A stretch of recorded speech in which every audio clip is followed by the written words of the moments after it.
Iran, may nakakatakot na babala.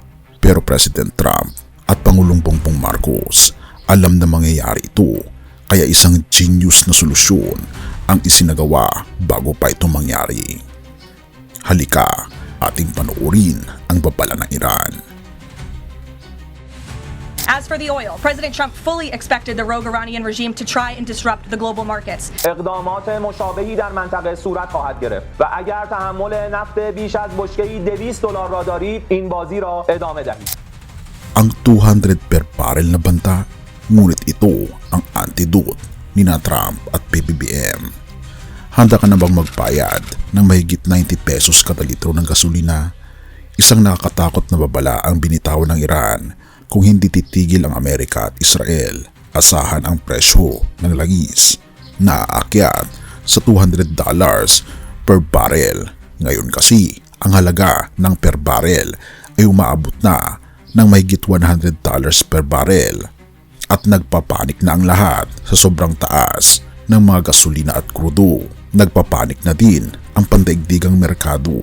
هرچه سریعتر آمریکای جنایتکار و رژیم وحشی صهیونیستی را از چنین اقدامات بزدلانه ضد بشری برحذر دارند تا شعله‌های آتش و جنگ بیش از این گسترش نیابد. در غیر این صورت اقدامات مشابهی در منطقه صورت خواهد گرفت و اگر تحمل نفت بیش از بشکه‌ای $200 را دارید این بازی را ادامه دهید. Pero ang hindi alam ng marami, matagal na itong inaasahan ni na President Donald Trump at Pangulong Bongbong Marcos. Bago pa tumama ang mga projectile sa Strait of Hormuz, may genius antidote na silang inihanda. Ito ba ang magliligtas sa bulsa ng bawat Pilipino o simula pa lang ito ng mas malaking gulo? Sa kasalukuyan, nagbabaga ang Middle East. Ayon sa Iran Military Command, kung itutuloy ng kriminal Amerika at Israel ang kanilang operasyon, lalamunin ng apoy ang pandaigdigang supply ng langis. آمریکای جنایتکار و رژیم وحشی صهیونیستی را از چنین اقدامات بزدلانه ضد بشری برحذر دارند تا شعله‌های آتش و جنگ بیش از این گسترش نیابد. 3 barko na ang tinamaan sa Strait of Hormuz, ang lalamunan ng supply ng langis sa mundo. Therefore, halos tumigil ang pagbiyahe ng mga tanker at daan-daang barko ang nakaangkla sa takot. Sa gitna ng tensyon, 3 panibagong barko ang tinamaan ng mga hindi patukoy na projectile sa Strait of Hormuz. Kabilang sa mga nasira ang isang Thai flag bulk vessel na tinamaan ng 2 projectile na nagdulot ng sunog sa engine room at nag-iwan ng 3 crew member na nawawala. 2 pang barko kabilang ang isang Japan flag container ship at isang Marshall Islands flag bulk carrier ang nagtamuri ng pinsala bagamat ligtas ang mga crew. Dahil sa mga pag-atake, halos napahinto na ang paglalayag ng mga oil tanker sa naturang karagatan at daan-daang mga barko ang nakaangkla habang naghihintay na humupa ang sitwasyon. Para sa Pilipinas, nakukuha ng 98% ng krudo nito sa Middle East. Ito ay isang economic suicide. Pero ito ang pasabog. Ayon sa White House, fully expected na ni Trump ang planong ito ng Iran. Hindi sila nabulaga. Sa katunayan, ang IEA o International Energy Agency ay nag-utos na ng pinakamalaking sabay-sabay na paglalabas ng strategic oil reserves. Ayon sa Germany, hiniling ng International Energy Agency o IEA sa mga miyembro nito na maglabas na malaking bahagi ng kanilang nakaimbak na langis. Ayon sa IEA, ito na ang pinakamalaking sabay-sabay na paglalabas ng reserba ng langis sa kasaysayan ng organisasyon. Sa pahayag ni IEA Executive Director Fatih Birol, sinabi nitong unprecedented ang mga hamon na kinakaharap ng global oil market sa kasalukuyan. Sa kasaysayan, mahigit 1.2 bilyong bariles ng emergency stock ang pakakawalan. Sa panig naman ng Pilipinas, hindi rin nagpatulog-tulog si PBBM habang ang iba ay nag-aalala sa $200 per barrel. Ang ating gobyerno ay may sapat na buffer stock para sa 50 hanggang 60 na araw o 2 buwan.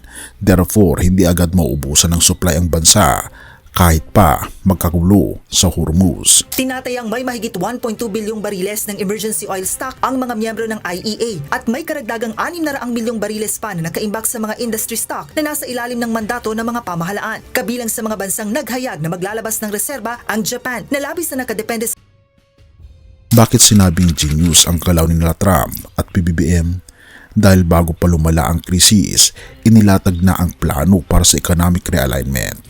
Siniguro ni Trump ang naval escorts para sa mga tankers upang hindi tuluyang maputol ang taloy ng krudo. Samantala, sinabi naman ng White House na matagal nang pinaghahandaan ng Estados Unidos ang posibleng pagkakaantala sa supply ng langis dahil sa gulo. As for the oil, President Trump fully expected the rogue Iranian regime to try and disrupt the global markets. That's why President Trump and his energy team have been planning for this long before the strike and have moved quickly to address these temporary disruptions. Sa Pilipinas naman, ang solusyon ni PBBM ay hindi lang pag-asa sa imported na langis, isinusulong na ang flexible work arrangements at 4-day work per week para mabawasan ang demand sa gasolina. Makikiusap ako sa ating mga negosyante at mga trader, huwag ninyo sanang samantalahan ang sitwasyong ito. Pinapaalala ko sa lahat na ang hoarding at ang profiteering ay labag sa batas. Para naman sa bahagi ng pamahalaan, simula sa Lunes, 9 ng Marso, pansamantala nating ipapatupad ang 4-day work week sa ilang tanggapan ng ehekutibo. Gayun din, binibigyan ng 5,000 pesos ang mga nahihirapan nating jeepney drivers. President Ferdinand R. Marcos Jr. has ordered the distribution of 5,000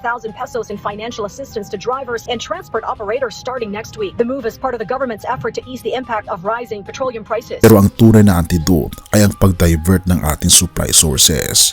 Hindi tayo direktang bumibili sa Iran, therefore may puwang tayong kumuha sa ibang bansa gaya ng Saudi Arabia at UAE na protektado ng US Naval Forces. Sa gitna ng mga banta ng digmaan at gutom, pinaalalahanan tayo na ang tunay na seguridad ay hindi lamang nanggagaling sa dami ng reserbang langis, kundi sa karunungan mula sa ating Panginoong Diyos. Sabi sa Proverbs 21 verse 20, may mahalagang kayamanan at langis sa bahay ng matalino, ngunit nilalamon ito ng hangal. Ang paghahandang ginagawa ng mga lider ay isang anyo ng katarungan para sa mga mamamayang maghihirap kung magpapabaya ang gobyerno. Pero kailangan din natin ang awa ng ating Panginoon Hesus upang hindi humantong sa malawakang digmaan ang tensyong ito. Ang pag-ibig ng ating Panginoon Kristo ang magbibigay sa atin ng kapayapaan kahit pa umabot sa $200 ang presyo ng langis. Therefore magtiwala tayo na ang Diyos ang tunay na may hawak ng ating kinabukasan. Purihin ang ating Panginoon Diyos at tayo manalangin. Maraming Diyos na mga Panginoon sa lahat na sa langit. Tunay nga po Panginoon na kayo po ang aming pastol at sa iyo kami ay hindi magkukulang. Idinadalangin namin ang kapayapaan sa Middle East. Hawakan niyo po ang puso ng mga lider ng bansa upang manaig ang buhay kaysa sa digmaan. Salamat sa karunungang ibinibigay mo sa aming mga pinuno upang maganda para sa krisis na ito. Protektahan niyo po ang bawat pamilyang Pilipino mula sa bigat ng taas presyo. Pero higit sa lahat, o aming Panginoon Diyos, panatilihin niyo po ang aming pananampalataya na ikaw ang aming tunay na probisyon. O aming Panginoon Diyos, mangyari nawa sa mundo na kami po ay manatiling panatag sa iyong piling mula ngayon hanggang magpakailanman. Pinupuri po namin kayo at pinapasalamatan sa inyo pong dakilang plano sa amin mula ngayon hanggang sa langit ng bayan. At salamat po sa pagdinig ng aming mga panalangin at patawarin po kami sa lahat ng aming mga pagkukulang at pagkakasala sapagat ito po ang aming samot hiling sa matamis na pangalan ng aming Panginoon Hesus. Amen. Bago natin ipagpatuloy kaibigan, siya nga pala ang Great Controversy na isa sa mga pinaka-kontrobersyal na libro dahil tumutukoy ito sa mga propesiya sa libro ng Daniel at Revelation na nagaganap na sa panahon natin ngayon bago ang pagdating ng ating Panginoong Diyos ay pinamimigay na namin ng libre sa pamamagitan ng PDF. At ito ay nasa limited lamang na panahon kaya i-click mo sa description sa baba upang ma-avail mo kaibigan ang napaka-importanteng libro ito na magbubukas sa iyo sa mas maliwanag mong hinaharap. Purihin ang ating Panginoong Diyos at tayo magpatuloy.